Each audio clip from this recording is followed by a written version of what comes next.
For your mercy never fails me. All my days I've been held in your hands.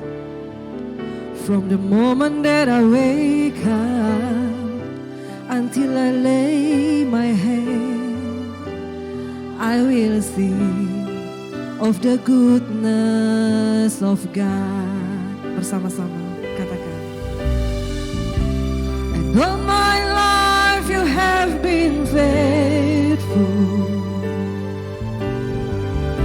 And all my life you have been so good. With every breath that I am able, I will sing of the goodness of God.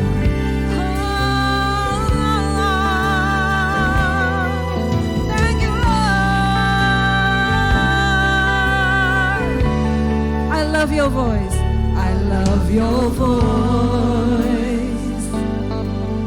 You have led me through the fire in darkest night. You are close like no other. I've known you as a father. I've known you as a friend. And I have lived in the goodness of God. Bersama-sama katakan all my life. And all my life you have been faithful. Yes, you are. And all my life you have been so good. With every breath that I am able, I will sing of the goodness of God. Sing all my All my life. life you have been faithful. You are so good. All my life you have been so good. With every breath that I am able, I will sing of the goodness of God. sing your goodness. Your goodness is running after me. Your goodness is running after. It's running after me. With my life laid down, Surrender now. I give you everything. Your goodness is running after. It's running after me. Sing your goodness. Your goodness is running after. It's running after me. Your goodness is running after. It's running after me. With my life laid down, I surrender. I'll give you everything. Your goodness is running after. It's running after me. Kita angkat tangan kita di hadapan Tuhan. All my life you have been faithful. Engkau Tuhan yang setia. And all my life You have been so good. with every breath that I am able, I will sing of the goodness of God. And all my life you see. All my life you have been faithful. Terima kasih Tuhan, terima kasih Yesus. And all my life you have been so good. With every breath that I am able, and I will sing of the goodness of God. And all my life you are so good. Yes, you are.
the goodness of God.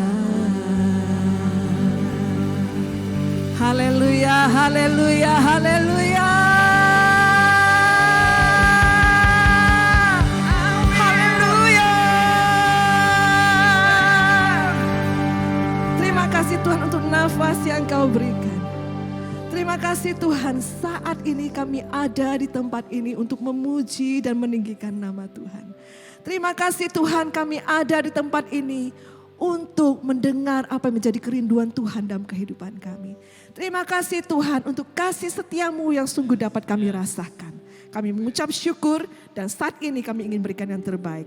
Di dalam nama Tuhan Yesus, setiap kita yang siap memuji menyembah Tuhan bersama-sama katakan Amin. Amin. Amin. Yes, Amin. kemuliaan Amin. buat Tuhan. Let's go. Ketika kebaikan Tuhan sudah ada dalam kehidupan kita, tidak bisa kita berdiam diri untuk memuji menyembah. So move your hands, move your feet, and praise the Lord. Let's go. Hey, hey, hey.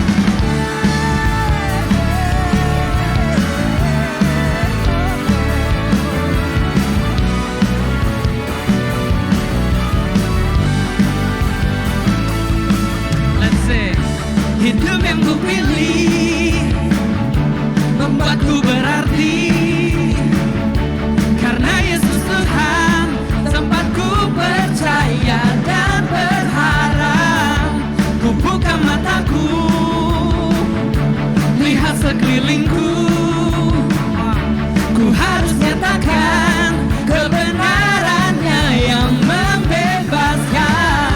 Karena kuasa-Mu, karena kehebatan-Mu, oh, oh, ku dapat lakukan perkara besar yang Engkau janjikan.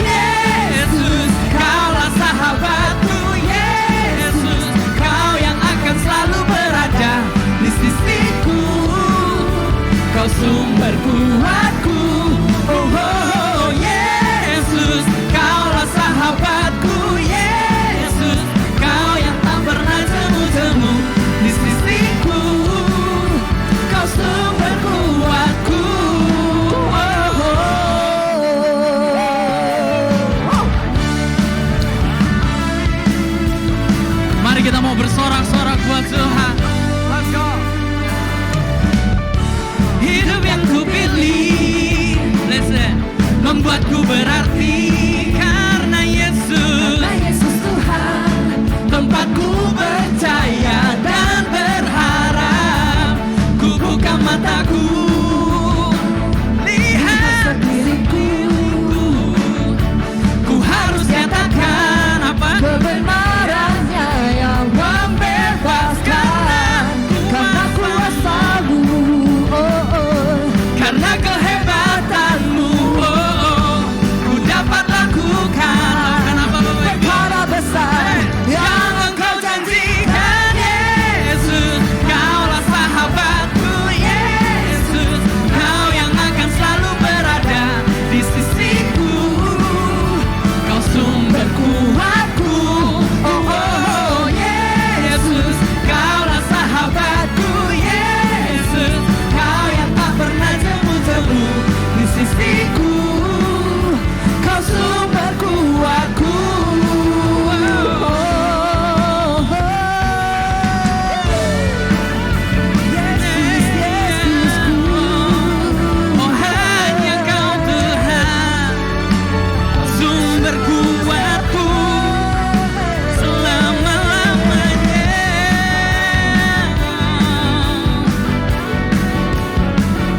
Yang mendapatkan kekuatan dari Tuhan, I know you guys can sing better than this. Let's sing together for the Lord. You ready? Yesus, Kaulah sahabatku. Yesus, Kau yang akan selalu berada di sisiku.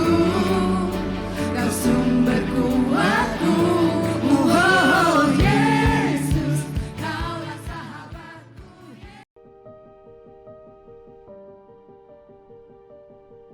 Saya Memros, Kepala Playgroup TK Benih Kasih.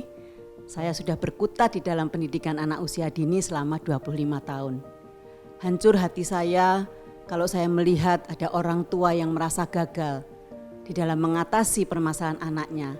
Baik itu masalah anak yang sulit, anak yang berkebutuhan khusus, bahkan mungkin tumbuh kembangnya tidak sesuai. Saya ingin memberitahu, ada solusi, ada kunci solusi di dalam Alkitab kita. Dan di situ banyak sekali hikmat yang bisa diambil. 10 tahun ini saya mendengar gereja kita mengadakan SDC Motherwise. Dan 10 tahun juga saya mengamati beberapa orang tua yang sudah mengikuti ataupun yang belum. Sangat kontras. Ketika ada seorang ibu yang sudah mengikuti mengatasi masalah putranya. Ada berkebutuhan khusus bahasa, kendala bahasa, dan di situ beliau bisa tenang. Beliau bisa mencari hikmat Tuhan dan kemudian berkonsultasi dengan kami dan kami bisa mengerjakan bersama-sama. Berbeda dengan yang belum mengikuti, mereka bisa frustasi, mereka bisa menyalahkan diri sendiri, menyalahkan anaknya, bahkan bisa memindahkan putranya. Di dalam kehidupan ini membutuhkan hikmat Tuhan, bukan hanya pengalaman secara pribadi. Dan di dalam kelas ini, ibu-ibu bisa menemukan jawabnya. Bagaimana mengatasi masalah sebagai ibu. Temukan jawabannya, ikutilah kelas ini.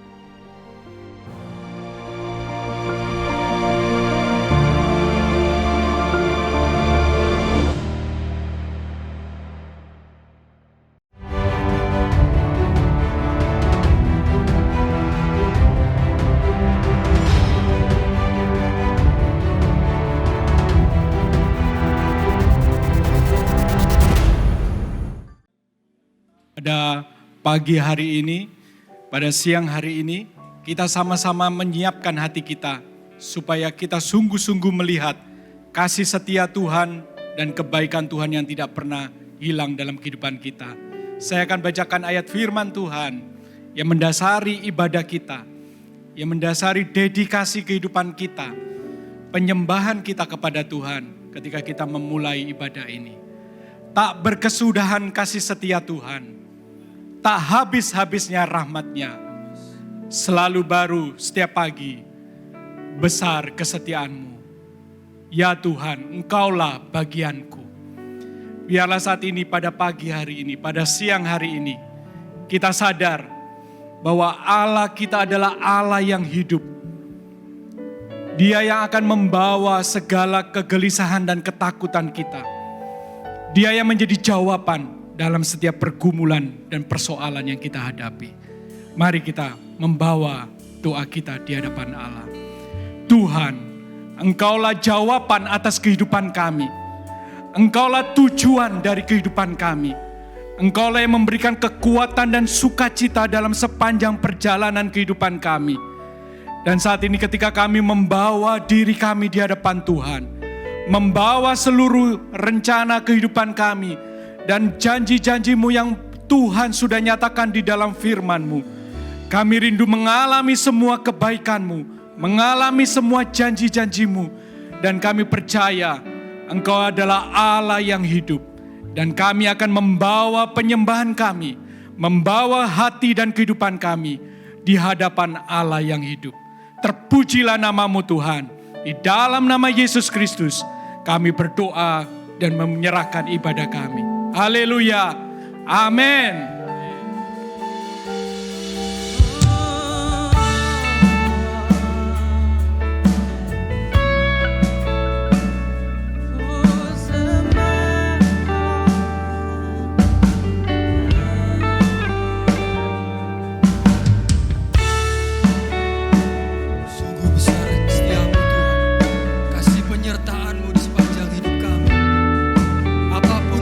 Kami, Kau ada. Terima kasih ya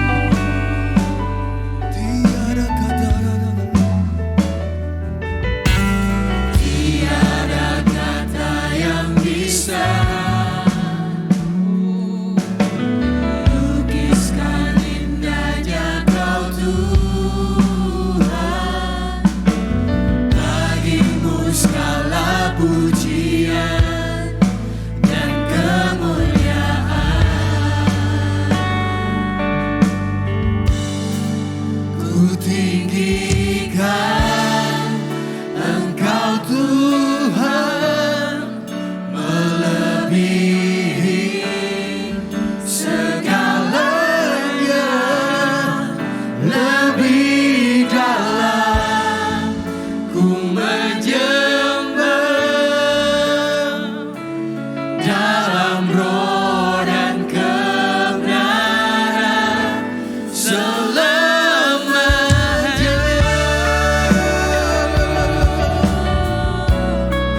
Itu kerinduan kami.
bersorak-sorai hanya bagi Dia.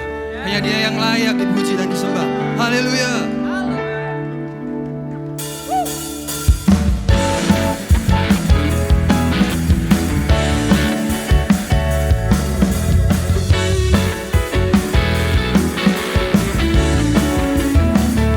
Sama-sama bersorak.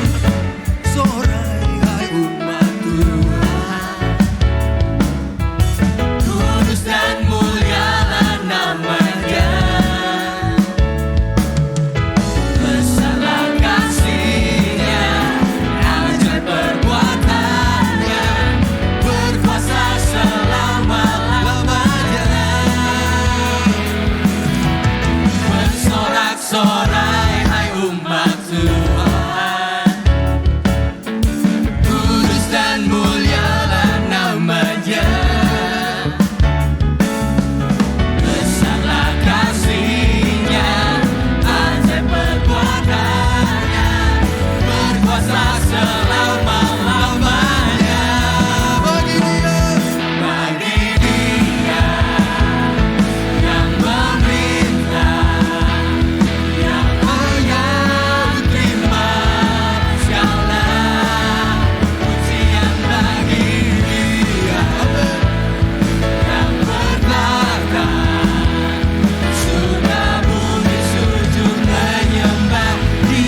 Anda semua tepuk tangan di atas kepala.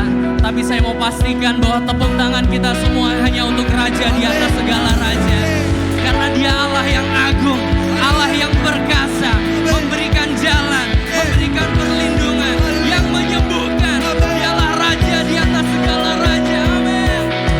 Kau agung dan perkasa, megah dan berjaya.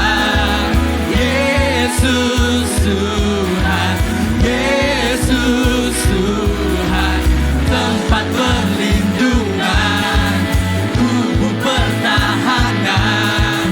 Yesus Tuhan, Yesus Tuhan. Say it with me. Dan perkasa, megah dan berjaya. Yesus Tuhan, Yesus Tuhan, tempat perlindungan, tubuh pertahanan. Yesus Tuhan, Yesus Tuhan, bersorak, nyatakan. You guys ready? Yesus Kaulah Tuhan, Kau Raja bersorak, masyurkan. Yesus Kaulah Tuhan, Juru Selamat dunia. Agung dan perkasa, megah dan berjaya. Say His name. That's my God right there. Tempat perlindungan, tubuh pertahanan. Let me hear His name one more time. Yesus Tuhan.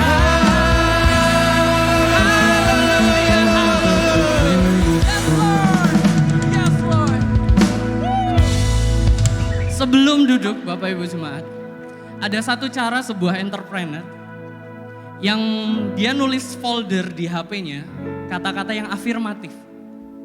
Aku kreatif, aku bekerja, aku sedang bersenang-senang. Itu nama foldernya dia. Tahu kan ya kalau misalnya ada apps banyak digabung ada nama folder.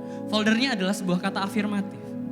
Sehingga ketika dia masuk ke folder itu, dia sudah yakin bahwa dia akan bekerja.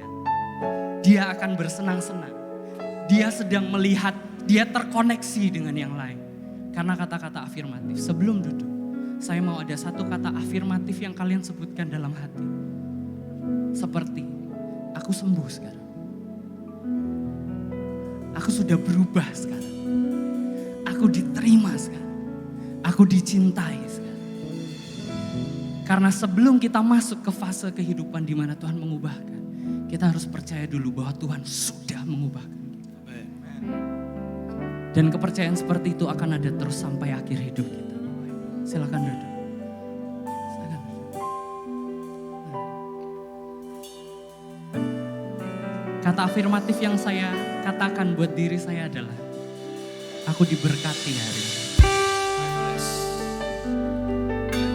Aku sudah Tuhan siapkan jalan untuk masa depanku. Aku sudah terima perubahan itu. Tapi semua hanya karena Tuhan.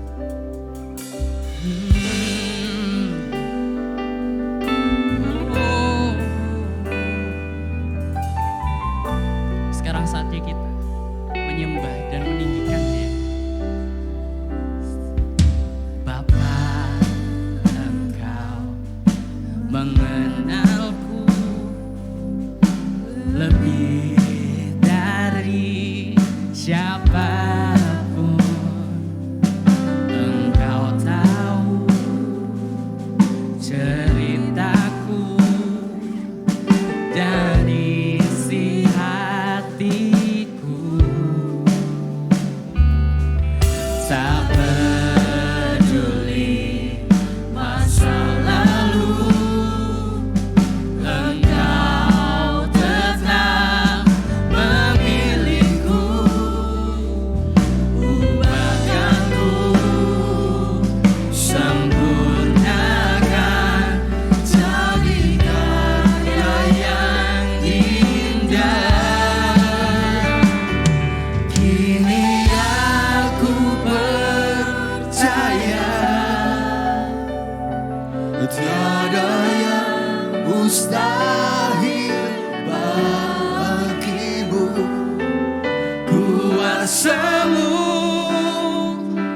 kuatkanku, dasarku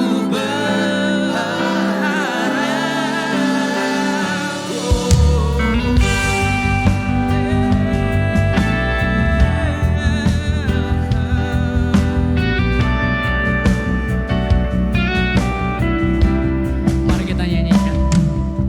Bapa, Engkau mengenalku,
aku yakin sudah Kau ubahkan hari ini Tuhan. Aku yakin pengampunan itu sudah ada di dalam hidupku. Aku yakin kasih setiamu sendiri yang sudah menjamah aku saat ini juga Bapak. Ya Tuhan. Karena Engkau mengenalku. Karena Engkau yang paling mengenalku Bapak. Karena Engkau sendiri yang sudah membentuk aku dan membawaku sampai tempat ini.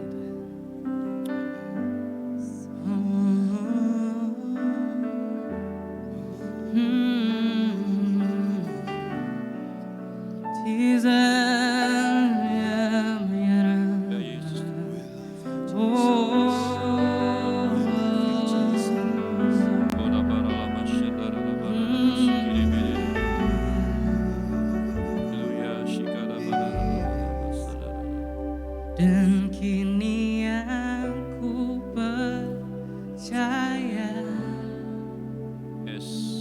tiada yang mustahil bagimu. Kuasamu kuatkanku, dasarku berharap. Dan kini aku berserah pada rancangan-Mu bagiku. Ku ikuti panggilan-Mu, ku kan setia sampai akhir hidup. Dan ku ikuti panggilan-Mu, ku kan setia sampai akhir hidupku. Haleluya. Yes, yes Jesus. Ini doa kami, mampukan kami untuk kami mengikuti-Mu senantiasa sampai akhir hidup. Seringkali kami tidak setia, tapi Engkau Allah yang tetap setia. Kami percaya kehadiran-Mu selalu nyata dalam kehidupan kami. Di tempat ini umat-Mu, jemaat-Mu siap mendengar firman-Mu. Berbicaralah, bersabdalah bagi setiap kami, karena kami percaya hanya oleh firman-Mu hidup kami boleh dimerdekakan. Terima kasih Tuhan, kami siap dengar firman-Mu. Di dalam nama Yesus kami berdoa dan bersyukur. Yang siap dengar firman katakan bersama amin. Amin. Tuhan silakan duduk Bapak Ibu Saudara sekalian. Bulan ini kita akan sama-sama membahas satu tema, yaitu tentang mengalami janji Allah. Ada tema bulanan kita. Dan hari ini bagian firman Tuhan kita ini juga akan kita bahas di dalam konteks masing-masing di dalam kitab Yosua pasal yang ketiga. Dan hari ini saya ingin menyampaikan satu kebenaran firman Tuhan, ini bagian dari edifikasi konteks, tapi saya ambil yang poin pertamanya saja. Nanti kalau Anda ingin belajar lebih lagi 1, 2, 3 Anda bisa edifikasi itu di konteks begitu ya. Tema khotbah saya, judul khotbah saya hari ini adalah tujukan mata kita pada Yesus. Tujukan mata kita pada Yesus. Ada dua bagian teks Alkitab yang saya ingin ajak baca. Yang pertama kita akan banyak membaca dalam kitab Yosua pasal yang ketiga ayat pertama sampai ayat ke-17. Yang kedua nanti kita akan membaca Ibrani pasal yang ketiga ayat yang pertama. Mari kita membuka Alkitab kita dalam Yosua pasal yang ketiga. Kita akan membacanya dari mulai ayat yang kelima dulu. Ya, ayat 1 sampai 4 kita tinggalkan belakangan. Nanti Anda bisa lihat juga ayat 1 dan 2. Tetapi kita mulai ayat yang kelima. Saya sengaja tidak tampilkan ada di LED supaya kita bisa fokus di firman Tuhan yang di dekat dengan kita, supaya Alkitab itu dekat dengan kita. Kalau Anda mau garis bawahi, Anda mau kasih tanda silahkan gitu ya. Mari kita baca ayat yang kelima. Yosua pasal yang ketiga ayat yang kelima. Berkatalah Yosua kepada bangsa itu, kuduskanlah dirimu, sebab besok Tuhan akan melakukan perbuatan yang ajaib di antara kamu. Dan kepada para imam itu Yosua berkata demikian, angkatlah tabut perjanjian dan menyeberanglah di depan bangsa itu. Maka mereka mengangkat tabut perjanjian dan berjalan di depan bangsa itu. Dan Tuhan berfirman kepada Yosua, pada hari inilah aku mulai membesarkan namamu di mata seluruh orang Israel, supaya mereka tahu bahwa seperti dahulu aku menyertai Musa, demikian aku menyertai engkau. Maka kau perintahkan kepada para imam pengangkat tabut perjanjian itu demikian. Setelah kamu sampai ke tepi air sungai Yordan, haruslah kamu tetap berdiri di sungai Yordan itu. Lalu berkatalah Yosua kepada orang Israel, datanglah dekat dan dengarkanlah firman Tuhan Allahmu. Lagi kata Yosua, dari hal inilah akan kamu ketahui bahwa Allah yang hidup ada di tengah-tengah kamu dan bahwa sungguh-sungguh akan dihalaunya orang Kanaan, orang Het, orang Hewi, orang Feris, orang Girgasi, orang Amori, dan orang Yebus itu dari depan kamu. Sesungguhnya tabut perjanjian Tuhan semesta bumi berjalan menyeberang di depan kamu, masuk ke sungai Yordan. Maka sekarang pilihlah 12 orang dari suku-suku Israel, seorang dari tiap-tiap suku. Segera sesudah kaki para imam mengangkat tabut Tuhan, Tuhan semesta bumi, berhenti di dalam air sungai Yordan. Maka air sungai Yordan itu akan terputus.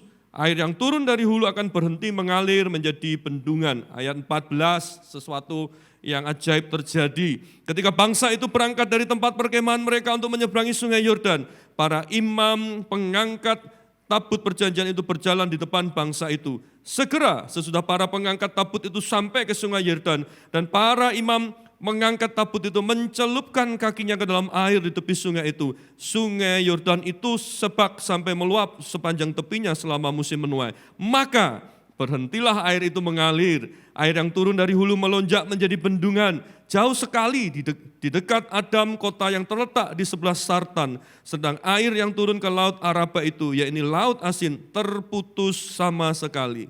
Lalu menyeberanglah bangsa itu di tentangan Yeriko. Tetapi para imam pengangkat tabut perjanjian Tuhan itu tetap berdiri di tanah yang kering di tengah-tengah sungai Yordan. Sedang seluruh bangsa Israel menyeberang di tanah yang kering sampai seluruh bangsa itu selesai menyeberangi sungai Yordan. Satu bagian firman Tuhan yang menarik, ini adalah satu kisah ketika orang Israel dalam perjalanan masuk ke dalam tanah perjanjian. Pada waktu itu mereka terpaksa harus berhenti di pinggir kali, di pinggir sungai Yordan itu. Entah kenapa penulis Alkitab itu begitu indah dan saya percaya ini adalah ide ilahi, ide dari Tuhan sendiri. Pada waktu mereka bebas dari penjajahan, pada waktu mereka dikeluarkan Allah dari perbudakan di Mesir, mereka mengalami situasi yang sama. Pada waktu itu ketika mereka harus melarikan diri dari kejaran pasukan Firaun, ada laut Teberau yang menghalangi mereka. Mereka tidak bisa berkisar maju ke depan. Tetapi dengan pertolongan Tuhan yang ajaib, laut Teberau itu terbelah menjadi dua. Dan sekarang pada scene yang mirip-mirip ketika mereka sudah jauh dari Mesir, tidak ada yang mengejar mereka juga terhalang dengan hamparan sungai Yordan di situ. Tidak mudah untuk menyeberangkan 2 juta orang kurang lebih pada waktu itu untuk menyeberang ke tempat yang di seberangnya sana. Laut itu pada waktu itu dikatakan sedang meluap-luap. Tetapi yang menarik adalah seperti Allah pernah melakukan mujizat di laut Teberau, maka Allah mengerjakan hal yang sama. Kalau kita perhatikan di situ, kita melihat bagaimana tangan Allah yang kuat itu, kalau kita bisa pakai imajinasi kita, maka tangan Allah itu sepertinya menghentikan aliran sungai Yordan. Aliran yang dari hulu itu yang mengalir dengan kencang itu di stop sama Allah. Stop, dan kemudian air itu sepertinya dibuat seperti bendungan. Tidak bisa lagi mengalir dan tanah itu menjadi kering dan orang Israel bisa berjalan melaluinya. Satu perkara yang ajaib, yang luar biasa Tuhan kerjakan sebelum orang Israel itu masuk ke tanah perjanjian. Begitu hebatnya sampai kalau kita membaca Yosua 3 dan Yosua 4, ini adalah satu Alkitab, bagian kitab yang harusnya dibaca bersama. Nanti Anda punya PR baca bagian pasal yang keempat. Di pasal keempat itu Allah memerintahkan Yosua agar 12 lelaki pemimpin suku itu mengambil batu yang ada di sungai Yordan. Diambil, setiap suku ngambil satu, dan yang menarik adalah mereka harus bawa batu dari sungai Yordan itu kemanapun mereka pergi. Pada waktu mereka berjalan dan kemudian mereka berhenti di sepanjang ke tanah Kanaan itu, dan kemudian mereka berkemah di situ, maka hal yang harus dilakukan oleh orang Israel apa? Bangun monumen dari batu yang sungai Yordan itu.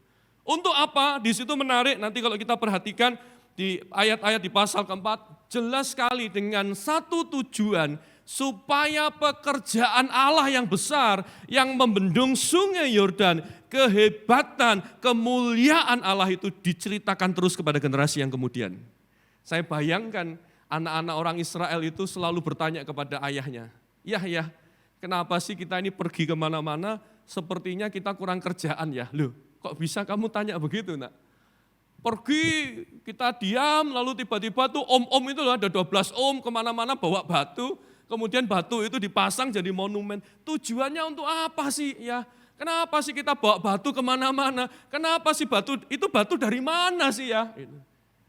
Tuhan tahu, Tuhan itu pengajar yang hebat dan Tuhan punya tujuan. Dia mau pakai setiap kesempatan untuk menceritakan tentang kemuliaannya. Every moment is God's moment. Every moment is God's moment. Dia dan kemudian si ayah punya tanggung jawab untuk menceritakannya. Oh gini loh nak, pada waktu itu kita terhalang. Allah sudah janjikan tanah perjanjian, tanah Kanaan itu dari sejak nenek moyang kita Abraham, Ishak, Yakub, bahkan Musa. Kita diperintahkan untuk masuk tanah perjanjian, tetapi waktu itu kita terhalang sungai Yordan. Tapi dengan tangan Allah yang kuat, Allah itu membendung sungai Yordan, sehingga kita itu bisa melalui sungai Yordan, dan sekarang kita tinggal di tanah perjanjian. Nak. Makanya batunya itu batu asli dari sungai Yordan. Asli itu dari sungai Yordan. Allah selalu ingin kemuliaannya diceritakan kepada generasi yang kemudian. Hari ini saya mengencourage kalau ada Bapak Ibu Saudara di tempat ini. Mari, mungkin kau juga sudah punya cucu, ada beberapa. Ini adalah satu ketetapan Tuhan untuk kita selalu menceritakan kemuliaan Allah kepada generasi yang selanjutnya. Amin. Amin. Itu tugas pokok kita. Hakim-Hakim 2 ayat 10, satu kitab setelah kitab Yosua mencatat, sayangnya bapak-bapak Israel pada waktu itu tidak melakukan tugasnya. Mereka tidak mengajar generasi yang kemudian. Sehingga tercatat di dalam kitab Hakim-Hakim 2 ayat 10, bangkitlah generasi yang tidak mengenal Allah. Dan kita membaca sepanjang kitab Hakim-Hakim, kejahatan orang Israel itu begitu menjijikkan di mata Tuhan. Kalau kita membaca teliti kejadian dari hakim-hakim sampai hakim pertama sampai hakim terakhir itu kehidupan orang Israel begitu menjijikkan di mata Tuhan. Kita sepertinya menaruh begitu besar penghormatan kepada hakim-hakim itu. Padahal kalau kita teliti kehidupan hakim-hakim itu sendiri begitu buruknya di mata Tuhan. Simson, Anda tahu sendiri apa yang dilakukan oleh Simson. Yefta dan segala macam. Tidak ada yang baik dari hakim-hakim itu. Kenapa? Karena tidak ada orang yang mau meneruskan perjalanan imannya kepada generasi yang selanjutnya. Saya berdoa, gereja MDC adalah gereja yang memuridkan. Gereja yang punya hati untuk generasi yang kemudian. Oleh sebab itu pelayanan anak, pelayanan generasi di tempat ini tidak pernah didesain, disiapkan dengan asal-asalan. Kami semua sepakat yang menyiapkannya guru-guru. Kita punya guru-guru sekolah minggu yang berdedikasi, luar biasa. Mereka memberikan waktunya untuk mengajarkan iman kepada generasi yang kemudian.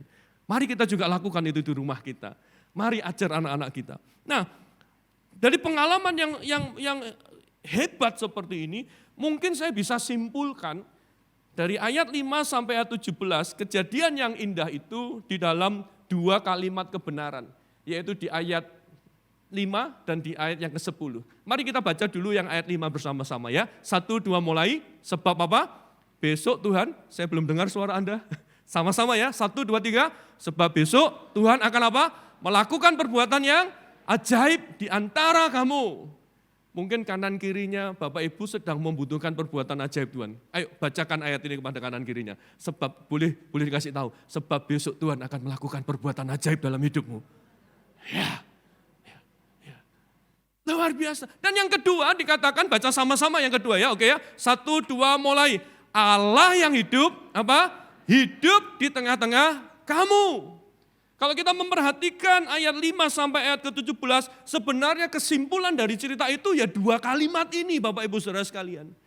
Bisakah kita mengamini hal yang sama bahwa Allah melakukan kebenaran ini dalam hidup kita? Amin. Amin. Siapa yang percaya bahwa Allah yang hidup itu tinggal dalam kehidupan keluargamu? Hanya 2-3 orang yang percaya. Oh, yang di tengah sana Ibu Tika angkat tangan. Puji Tuhan, Ibu percaya. Siapa yang kau percaya bahwa Allah yang hidup itu tinggal di dalam keluargamu? Katakan amin. Siapa yang percaya bahwa Allah tak pernah berhenti melakukan perbuatan yang ajaib dalam kehidupanmu? Amin.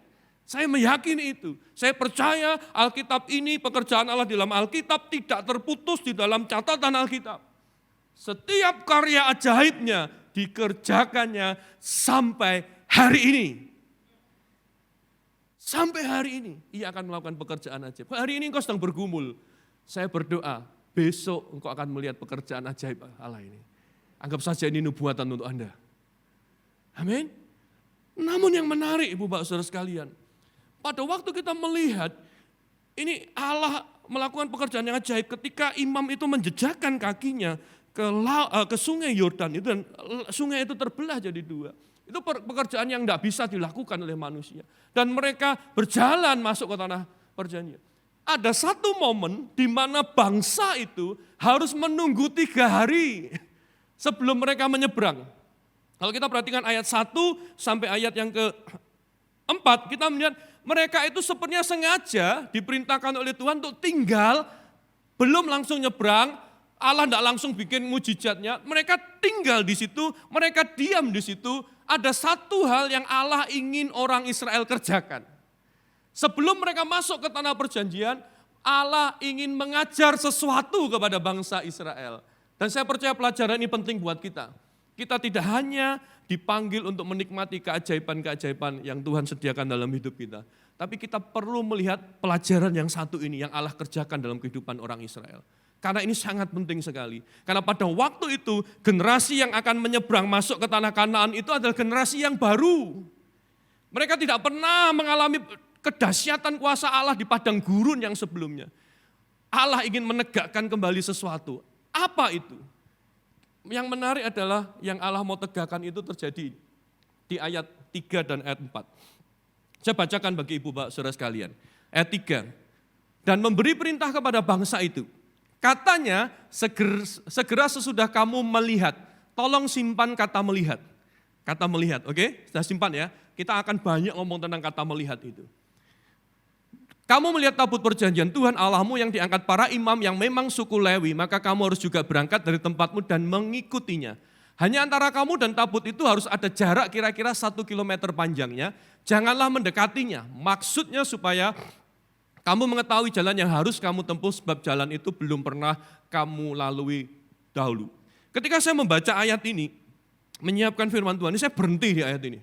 Cukup lama membaca, merenungkan, bertanya-tanya kepada Tuhan, pergi ke kuburannya Yosua dan membangkitkan Yosua. Ini imajinasi saya ya, jangan dianggap betul-betul saya lakukan.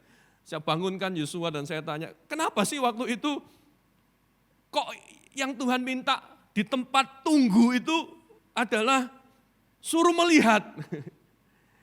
Saudara, kalau Anda mau bawa bangsa Israel itu nyebrang ke Yordan sana, ke Kanaan sana, dan Anda tahu di Kanaan sana ada bangsa-bangsa yang hebat, tadi disebutkan di situ ada 7 bangsa kuat. Tanah Kanaan itu bukan tanah yang sepi, tidak ada pemiliknya, enggak. Ada bangsa yang harus ditaklukkan. Seharusnya kurikulum training yang dilakukan untuk orang Israel apa kira-kira? Belajar perang dong, betul ya? Kalau tahu bahwa nanti satu kali mereka akan menghadapi tembok yang besar, yang tinggi, maka seharusnya di tempat persiapan itu Allah mengajar apa? Mengajar bagaimana membuat tangga yang kokoh yang dilemparkan dengan tali ke atas tembok dan mereka bisa memanjat dengan cepat. Atau bagaimana caranya drilling, ngedrill, ngebor tembok sampai bolong. Kan begitu harusnya. Betul ya? Betul ya? Atau di training ini ada sungai Yordan atau apapun juga, gimana caranya untuk bisa menyeberang, bikin perahu kayak atau apapun yang dilakukan. Tapi Allah di tempat training itu Allah suruh sesuatu yang menurut saya mikir lama, kenapa Tuhan lakukan? Disuruh melihat tabut perjanjian. Lucu ya? Aneh ya? Bertanya, apa sih Tuhan kok gini gitu ya? Ini waktu saya tanya sama Yosua juga bingung gitu ya. Apa maksudnya? Dia ngalami kebingungan yang sama. Tidak masuk akal. Harusnya kita ini di training bagaimana kita masuk ke sana untuk menempati tanah perjanjian itu, bagaimana cara bersorak-sorai yang kuat sampai tembok Yeriko itu hancur. Itu trainingnya kan begitu. Enggak. No, Allah nggak lakukan itu. Allah nggak ngajar itu. Allah ngajar tentang lihat. Belajar melihat. Belajar melihat. Saya percaya ada arti yang dalam dari sini. Yang pertama mari kita lihat bahwa pesan dari ayat 3 dan ayat keempat itu berpusat kepada yang namanya tabut perjanjian. Disuruh lihat apa? Tabut perjanjian. Dan ini punya alasan. Pada waktu itu tiang awan dan tiang api itu sudah dicabut dari oleh Allah. Orang Israel yang biasanya lihat tiang api dan tiang awan mereka bisa berjalan itu sudah pergi. Pada waktu mereka menginjakan di tanah perjanjian mereka mulai masuk. Pimpinan Allah itu diganti dengan yang namanya tabut perjanjian.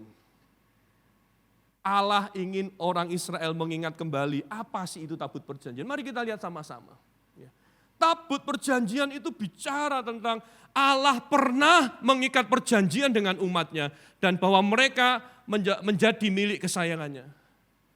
Pada waktu Allah memberikan perintah kepada Musa, buatlah kemah, buatlah tabernakel, buatlah Ark of Covenant, buatlah tabut perjanjian itu. Allah punya maksud, dia ingin menunjukkan kehadirannya.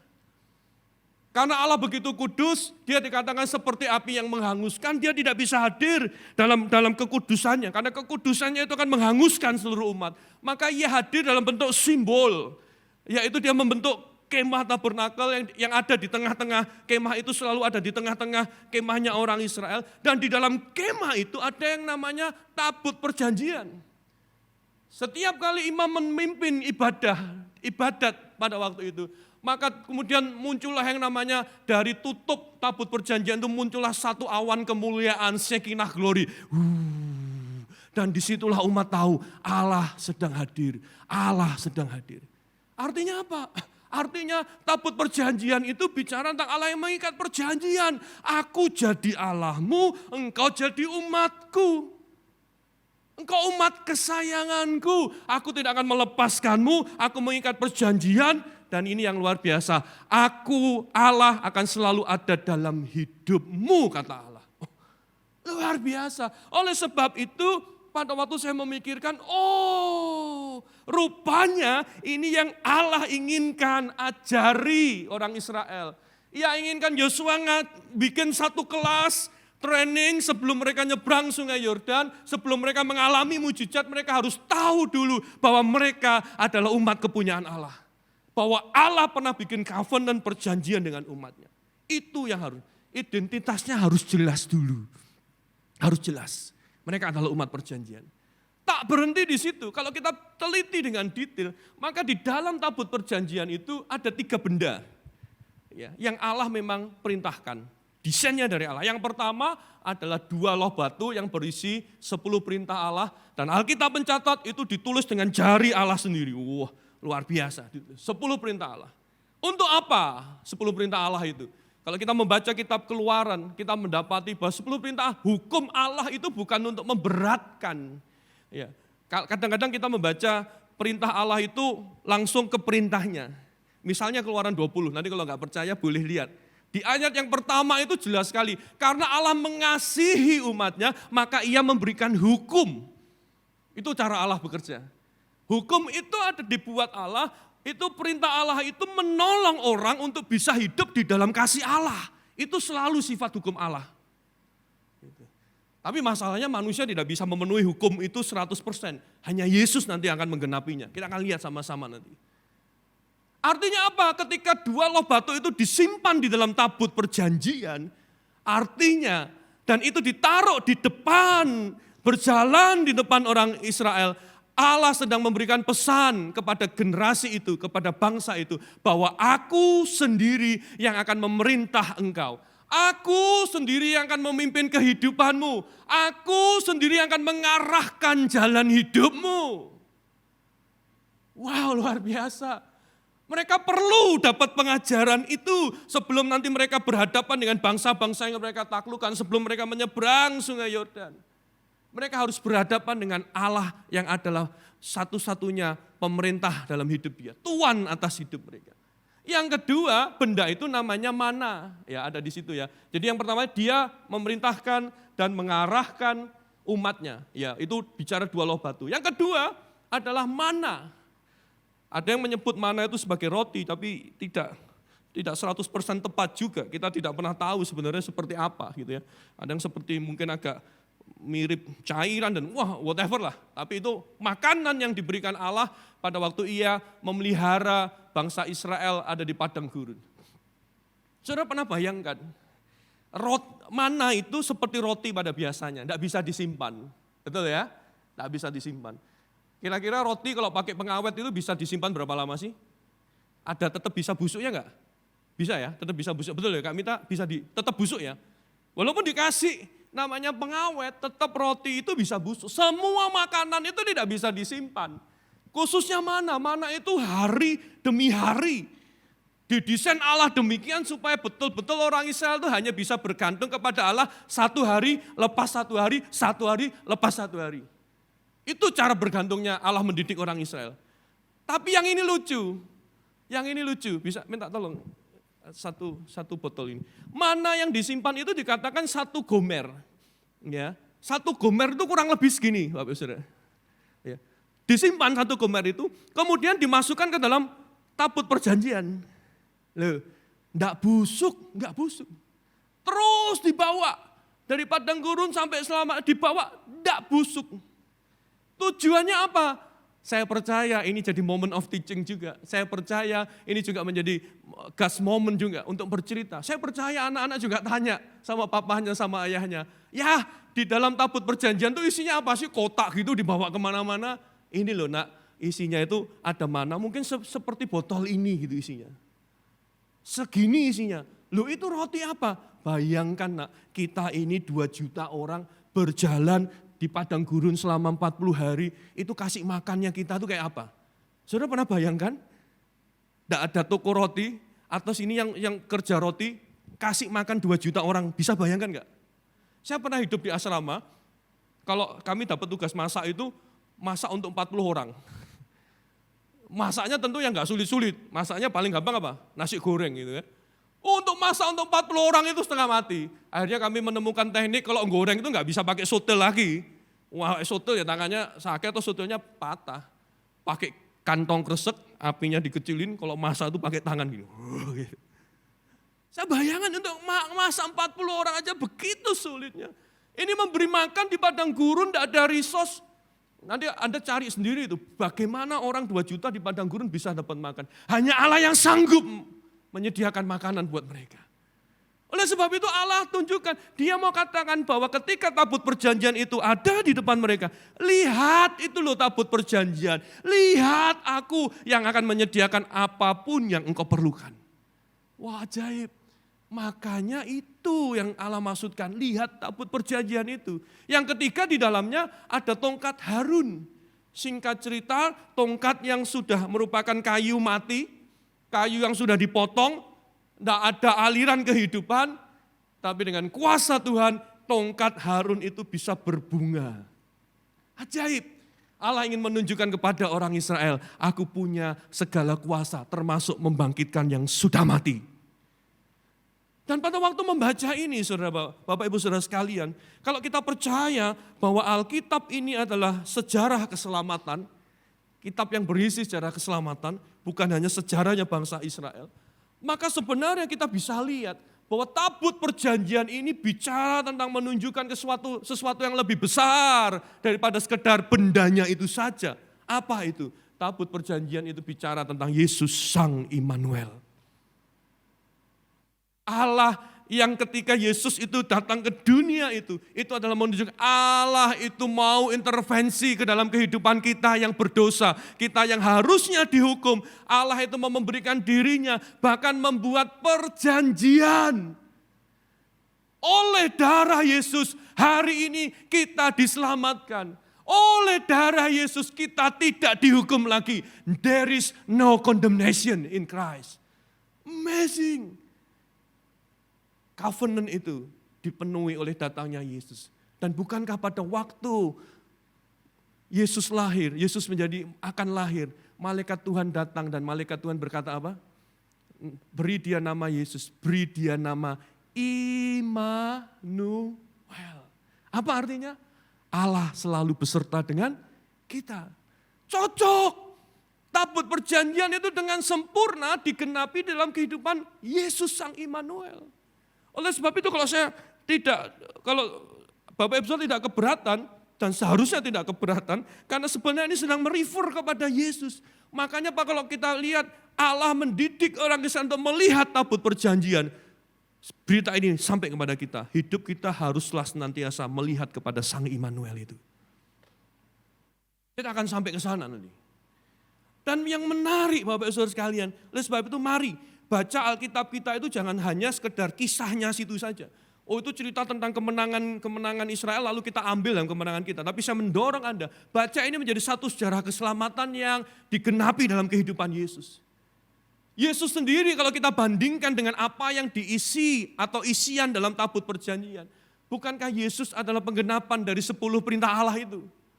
Ketika dia berkata, hukum yang terutama ini adalah mengasihi Allah dengan segenap hati, akal budi dan kekuatanmu dan pikiranmu.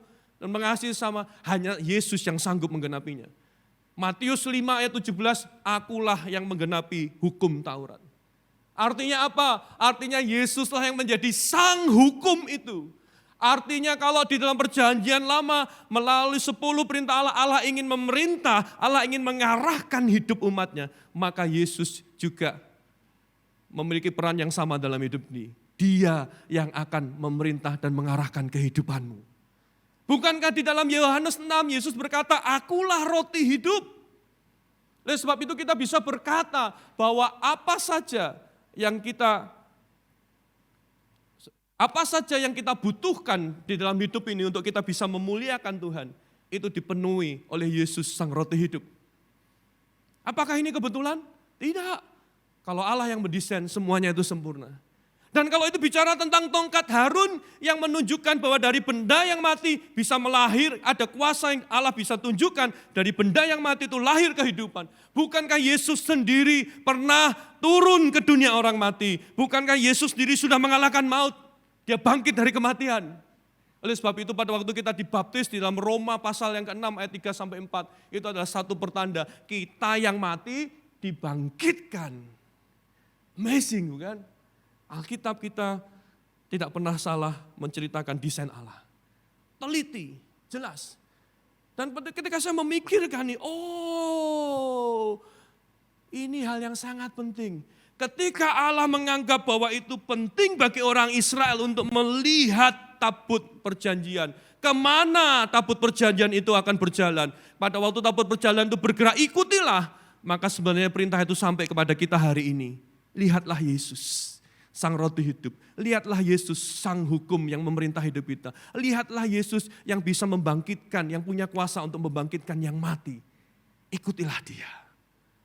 Nah menariknya, kita sudah lihat inilah tabut perjanjian itu. Dan kemudian yang Allah inginkan adalah orang Israel melihat. Tapi perhatikan dulu, di ayat yang keempat, di situ dikatakan demikian. Kalimat yang besar yang pakai kata yang ada kapitel ini saya mau baca. Supaya kamu mengetahui jalan yang harus kamu tempuh sebab jalan itu belum pernah kamu lalui dulu. Ada satu tujuan. Kalau orang Israel bisa melihat tabut perjanjian maksud saya. Kalau orang Israel punya kemampuan untuk melihat kehadiran Allah di tengah mereka. Kalau orang Israel punya kemampuan untuk melihat tuntunan Allah mau dibawa kemana mereka, maka itu adalah sebuah kepastian masa depan untuk masa depan mereka. Kenapa? Karena tuntunan Allah itu selalu jelas dan pasti tepat. Walaupun acap kali melampaui apa yang dapat kita pikirkan dan kita bayangkan. Kalau saudara baca di ayat yang ke-16, Anda boleh garis bawahi, menarik loh saudara, menarik Bapak Ibu saudara sekalian. Pada waktu Allah mengizinkan orang Israel berjalan melewati sungai Yordan itu, tahukah saudara di situ dicatat mereka sampai di seberang di satu tempat, kira-kira mereka itu tempatnya lokasi yang mereka injak pertama kali itu apa? Sauna gitu ya. Wah mereka istirahat dulu lah, sauna dulu gitu. Atau kebun anggur, mereka makan-makan. Tapi di situ dicatat, di situ mereka menyeberang dan mereka sampai di tentangan Yeriko. Artinya apa? Pada waktu mereka nyebrang, mereka berdiri di tempat di mana mereka akan berhadapan langsung dengan tembok Yeriko. Saya bisa bayangkan kadang-kadang kita tuh tidak bisa ngerti cara berpikirnya Allah ya. Dan tidak perlu ngerti sih, otak kita nggak sanggup ngerti pikiran Allah. Kalau kita bisa ngerti Allah, kita aja yang jadi Allah. Tapi rasanya kita nggak sanggup jadi Allah ya. Jadi manusia aja sudah stres. Nggak bisa ngerti. Ini ngadepi Yordan aja sulit. Sekarang ya mbok kalau sudah lewat itu ya dikasih tempat yang liburan dulu lah. Healing dulu lah, healing dulu. Oh belum sempat healing, ini mau jalan ketemu Yeriko. Saudara, banyak kali dalam hidup ini, saya nggak tahu. Kalau lihat mukanya sih, karena tertutup, karena tidak bisa lihat mukanya, karena tutup masker ya. Anda sepertinya nggak ada pergumulan hidupnya. Tapi nggak tahu di dalam hati Anda yang paling dalam. Apa engkau sedang menghadapi yang namanya jalan yang tidak pernah engkau lalui? Hari ini engkau mungkin menjadi salah satu kena dampak dari pandemi COVID. Nggak tahu lagi aku harus maju gimana Pak. Saya mendengar banyak cerita, saya mendengar banyak jeritan hati jemaat. Ditinggal orang yang disayang, ditinggal kepala keluarga yang harus menghidupi dan segala macam.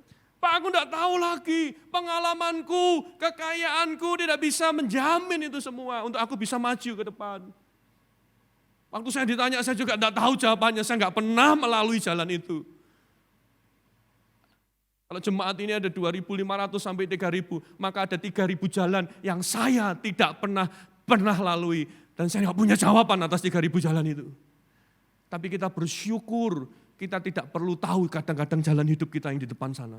Tapi yang kita pasti tahu adalah Allah ada di jalan di depan sana. Dia mengerti jalan yang harus kita lalui. Tugas kita apa? Kita tinggal mengetahui. Kita mencari tahu. Dan ini yang penting, di ayat yang ketiga, ini pelajaran utamanya.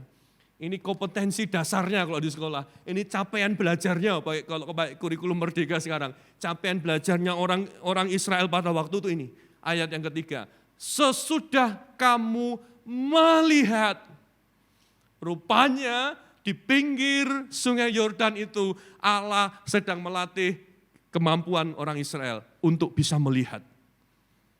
Melihat. Oleh sebab itu saya boleh pakai kata seru berkali-kali 3 kali. Lihat, lihat, lihat kehadirannya dalam hidupmu. Lihat, lihat, lihat tuntunannya dalam hidup ini. Alkitab menjadi, kalau kita baca seluruh kitab Alkitab kita akan menemukan bahkan tokoh-tokoh Alkitab itu dilatih oleh Allah untuk punya kemampuan melihat. Abraham di tengah keputusasaannya, dia berkata, aku tidak mungkin punya anak. Tidak mungkin aku punya anak lagi. Sudahlah, aku jual semua warisan ini, atau aku kasih warisanku semua ini kepada pengawalku, pegawaiku yang setia. Biar dia yang nerusin.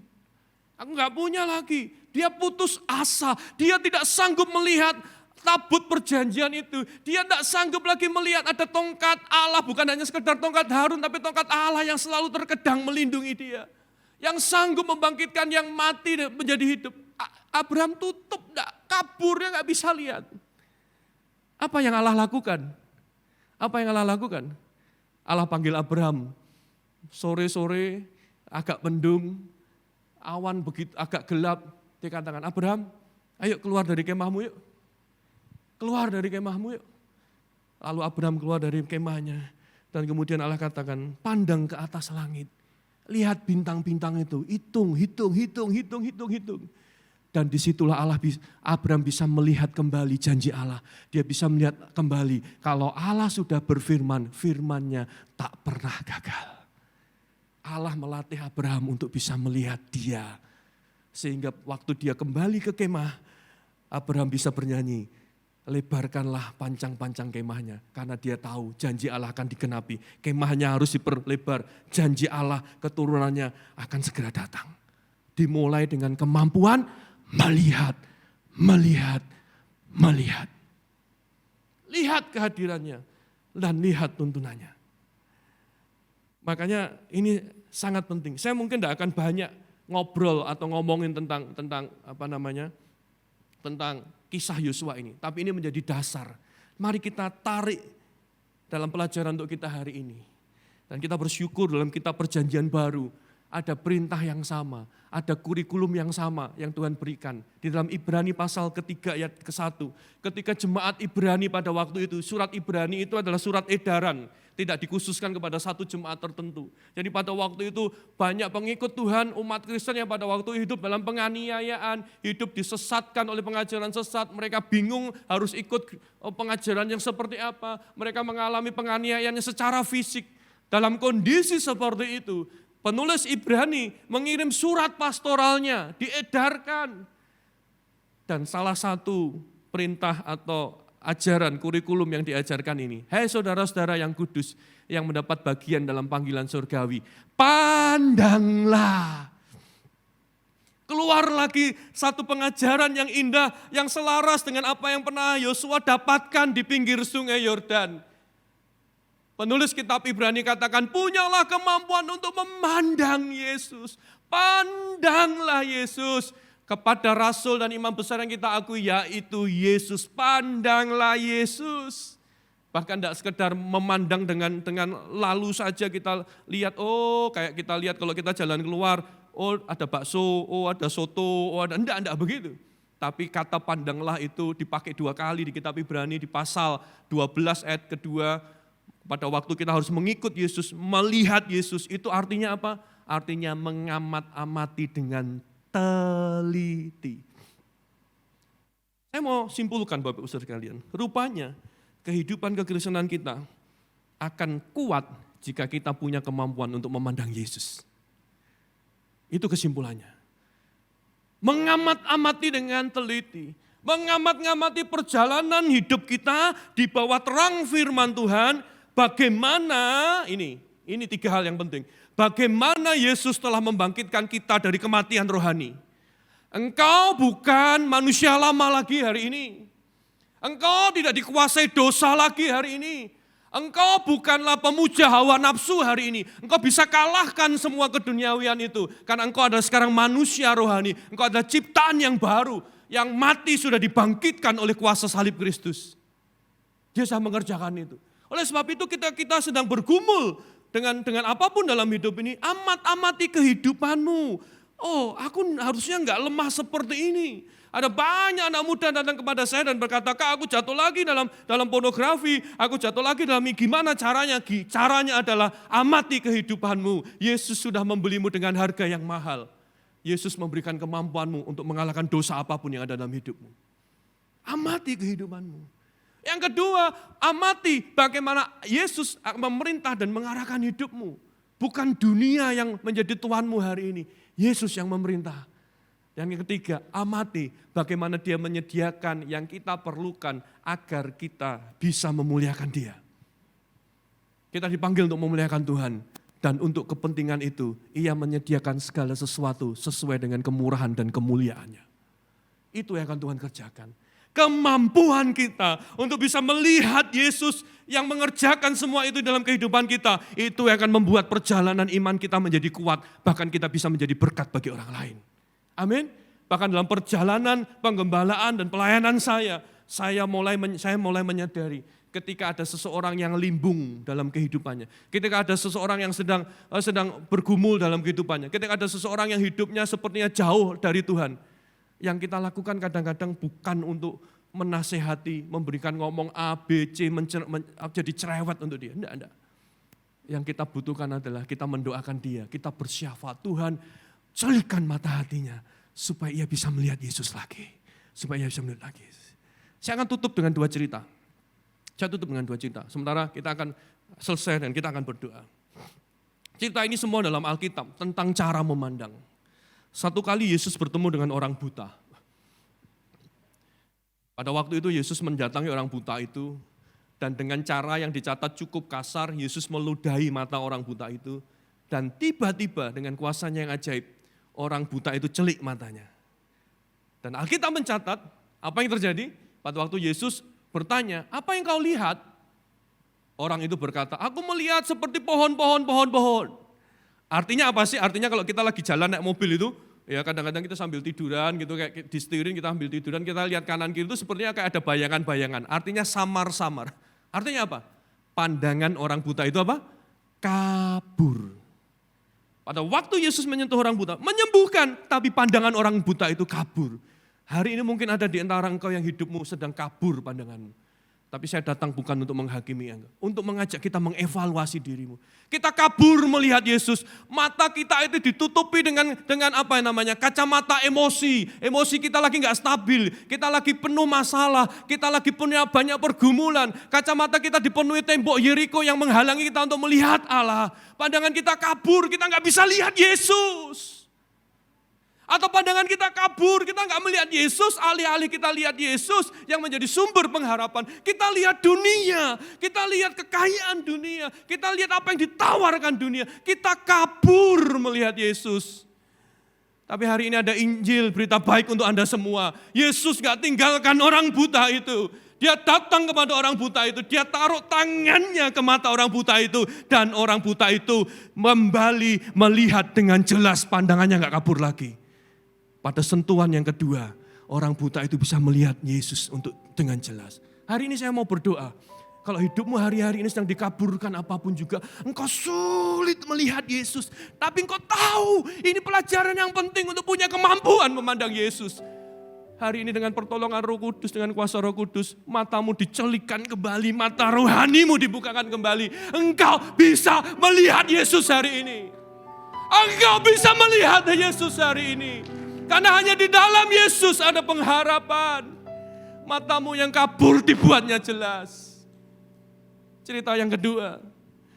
Di pagi setelah penyalipan, Maria datang ke kubur Yesus dengan hati yang hancur. Dia menangis. Matanya secara fisik kabur ditutupi dengan air mata. Menangis 3 hari membuat matanya itu tidak bisa melihat. Tidak bisa lihat dengan jelas. Tidak bisa lihat dengan jelas. Yang dia sayangi, Yesus meninggal. Yang dia harapkan Yesus menjadi pemimpin yang mengajar dengan penuh kuasa, wafat. Dia datang di kubur. Dia datang di kubur. Dia bertemu dengan seorang laki-laki. Dan orang laki-laki itu bertanya, "Ibu, kamu cari siapa, Bu?" Alkitab cerita apa? Maria pikir laki-laki itu adalah juru taman. 3 tahun dia kumpul dekat melihat Yesus. Pada waktu Yesus di depan dia pikir juru taman. Luka hati, emosi, pergumulan hidup menutupi pandangannya. Dia kabur, dia tidak sanggup melihat Yesus. Tapi ada berita baik. Yesus itu tidak suka anak-anaknya kabur pandangannya. Kalau anaknya nggak sanggup melihat, dia datang sendiri. Dia yang mengobati sendiri. Dia panggil namanya Maria. Ketika Yesus panggil Maria, Maria kaget. Itu suara yang sering memanggil aku. Dan dia lihat wajah Yesus. Dan dia mau berlari, dia mau peluk Yesus. Tapi Yesus katakan jangan, kamu jangan peluk. Maria dipulihkan pandangannya. Hari ini sementara firman diberitakan, biarlah Yesus memanggil namamu. Kalau hari ini pandanganmu kabur, mari bangkit bersama, bangkit berdiri bersama-sama. Kalau hari ini engkau sedang mengalami apapun juga yang membuat engkau tak sanggup memandang Yesus. Hari ini biarlah Yesus memanggil namamu, menyentuh matamu untuk kedua kali, membuat hidupmu bisa jelas memandang Yesus. Karena di dalam Yesus ada kehidupan, karena di dalam Yesus ada kekuatan. Haleluya, haleluya, haleluya, haleluya. Kini aku percaya, amin. Tiada yang mustahil bagimu. Yes. Kuasamu kuatkanku. Ya. Dasarku berharap. Kini aku berserah. Kini aku berserah. Haleluya. Rancanganmu baik.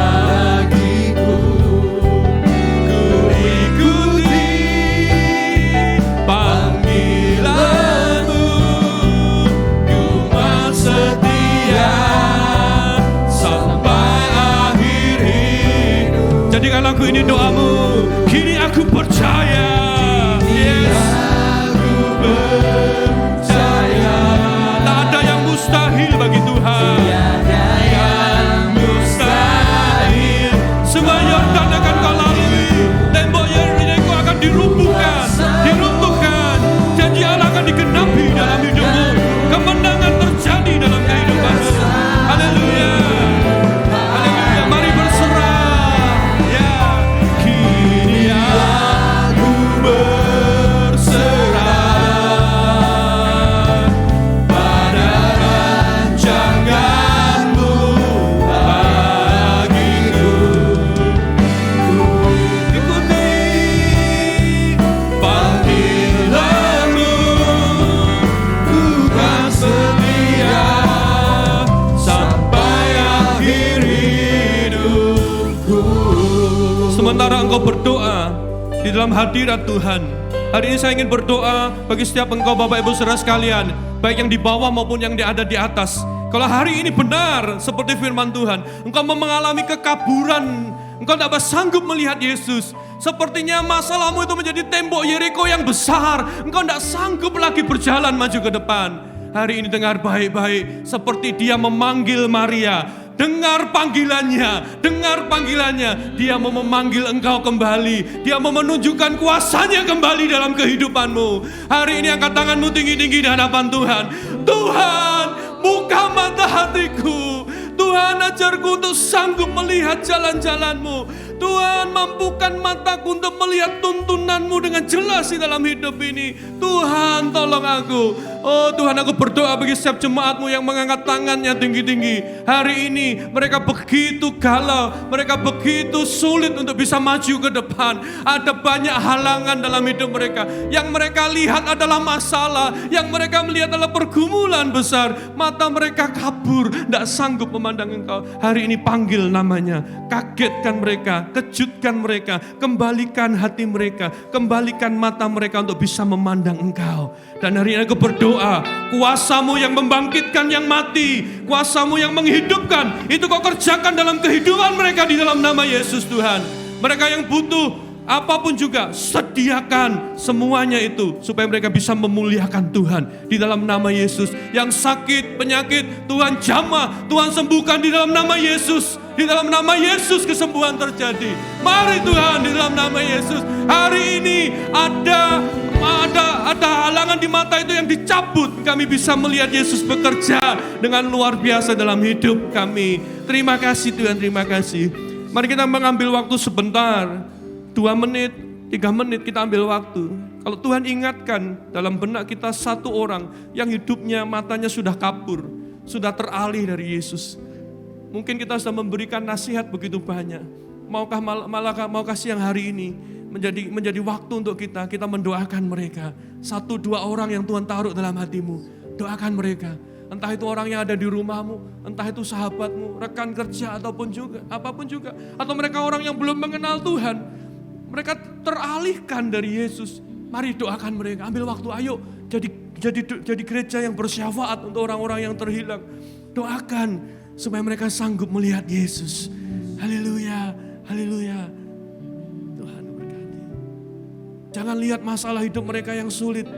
Mari kita percaya bahwa Allah yang besar itu juga akan mendatangi mereka. Akan ada pertobatan, akan ada pemulihan, akan ada kemenangan juga terjadi dalam kehidupan mereka. Tuhan tolong, Tuhan tolong. Oh, mereka, buka mata mereka yang tertutupi, buka matanya Tuhan.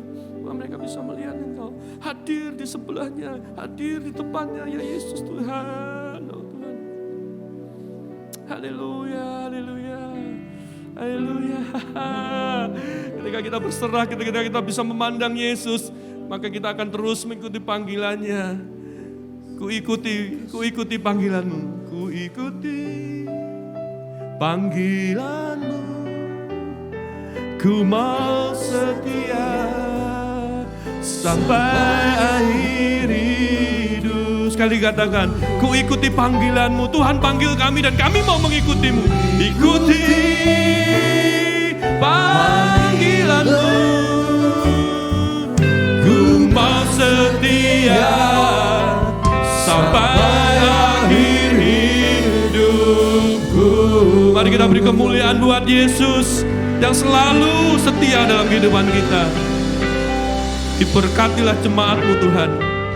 Hari ini satu hal yang kami minta, mampukan kami untuk bisa selalu memandang Engkau, mengamat-amati dengan teliti firman-Mu, mengamat-amati dengan teliti jalan kehendak Tuhan di dalam kehidupan kami.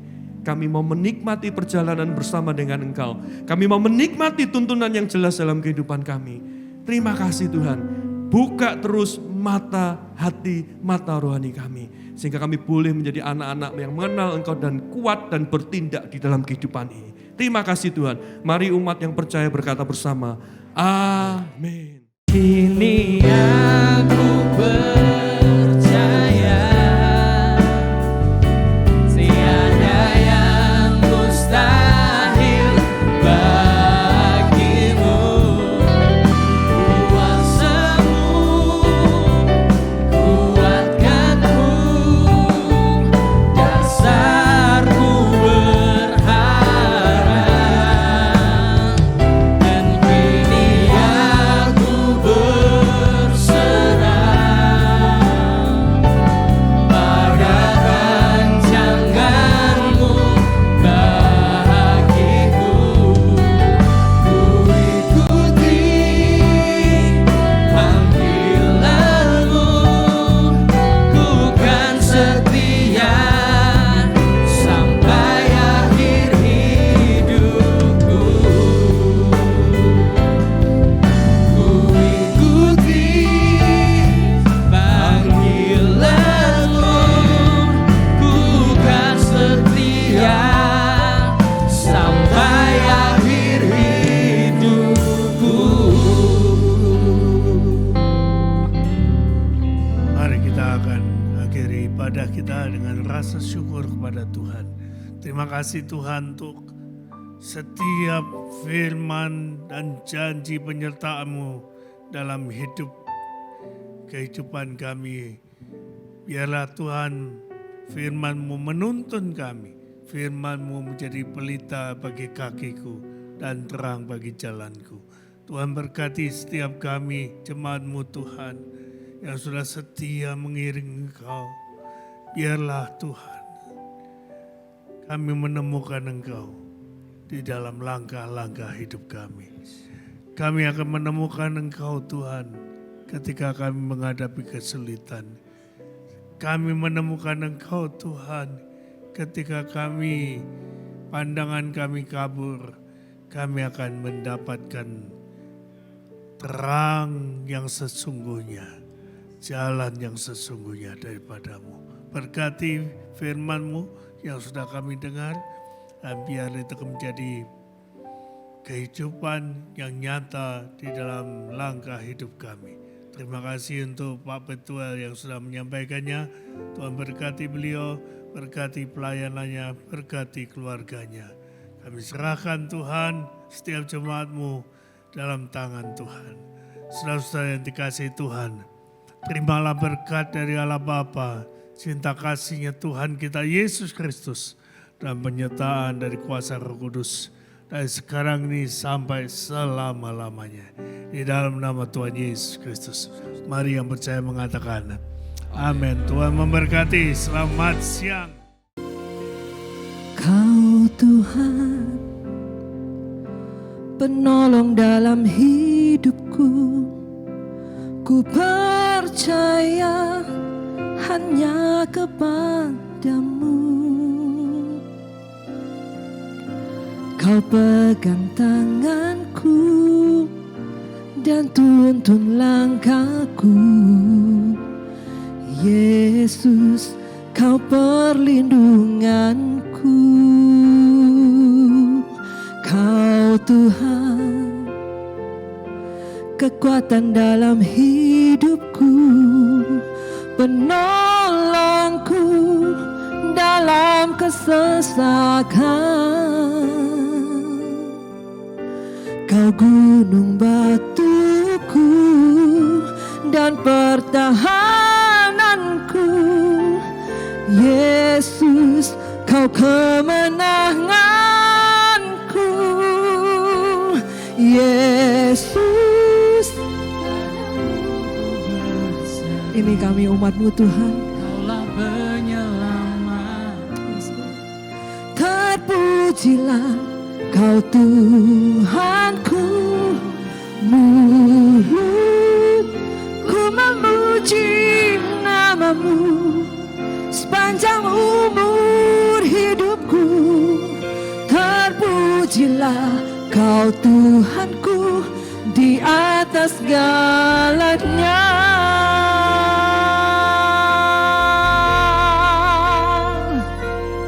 Kau Tuhan, penolong dalam hidupku. Kami percaya Tuhan, hanya kepadamu Yesus. Lord, Kau pegang tanganku dan tuntun langkahku. Yesus, Kau perlindunganku. Kau Tuhan, Kaulah kekuatan, ya Tuhan. Dalam kesesakan,